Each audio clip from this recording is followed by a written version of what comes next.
All right, so that brings us into our character of Julie, who is played by Tia Leoni. When she does this movie, she's 29 years old. I didn't realize she was that old when she did the film, but Yeah, my makes mom sense. had She's said she would just come off of like a TV show. yeah, Santa Barbara. She was on the it's like a soap opera, and she was on that. And she is the same age as Mike and Martin, or what, Mike and Marcus. So it makes sense that she'd also done, I think, the movie Wyatt Earp. She was in one episode of Frasier. I have written down here. But when I think of her, I think of somebody who's strong and independent. Right? She really doesn't want to be in police custody. She wants to be living her life, and she gets frustrated with the fact that they keep her in here and she's going out without telling them, and that gets her into trouble. Yeah. She's dismissive of them when they try to give her orders, like, hey, just sit right there. She's like, you know what, whatever. And she like walks away. So somebody, I'm turning the page here. I had to lift my fingers. So somebody who I was thinking of as a strong, independent, attractive, but not overly attractive, right? Just somebody who would be kind of a female lead. She's not really a romance interest in the film, but Mike cares about her because she's friends with Max. And I went with Olivia Wilde. Olivia Wilde is 37 years old. She was 13 in the show House MD.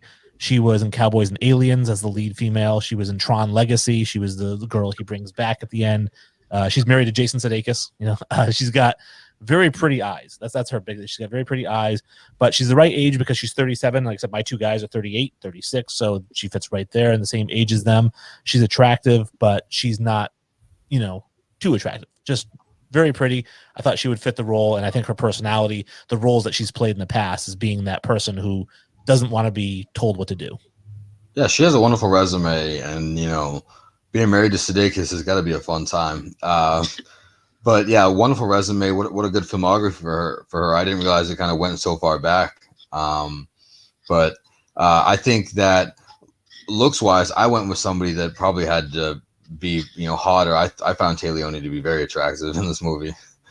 So I went with somebody that has experience with Michael Bay, and I went with somebody who gave me the vibes of a bold, confident damsel in distress, and that was Megan Fox. I've seen her play a sexy damsel in distress in Transformers and in the Teenage Mutant Ninja Turtle movies. She is obviously very, very sexy, but I think with the dark hair, the short clothes, I think that she pulls this off, and she's also pretty bold as well. Well, you mentioned she has a history with Michael Bay. It's actually not a very good history. They don't. Did I say good or bad? I knew the history. Yeah, they do not like each other. But yeah, she's actually popped into my head as she was the very first person that popped into my head when thinking of this role, because I think she does look the part.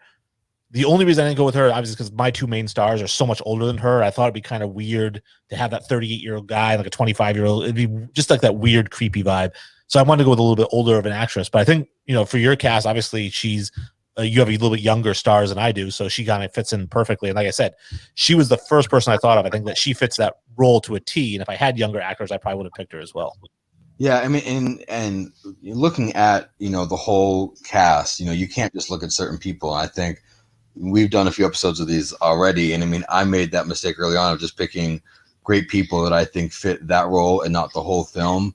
And so your actress Olivia Wilde certainly fits the timeline of your film more so than mine. And so I think when we're talking about going against each other, we're really almost presenting two different films. So I mean, I think we may like to look at it as like a competitive thing, but we're presenting two different film ideas, and we're giving you two different casts and trying to tell each other how they would work. And so I think Olivia Wilde is certainly a great fit for your cast.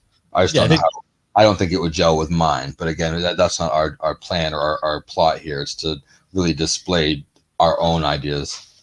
Yeah, your cast was definitely setting up more for the franchise. Like I said, where I was thinking of one-off. My guys are all going to be too old by the time a sequel comes around. Yeah, there's no sequel. There's no Bad Boys 4.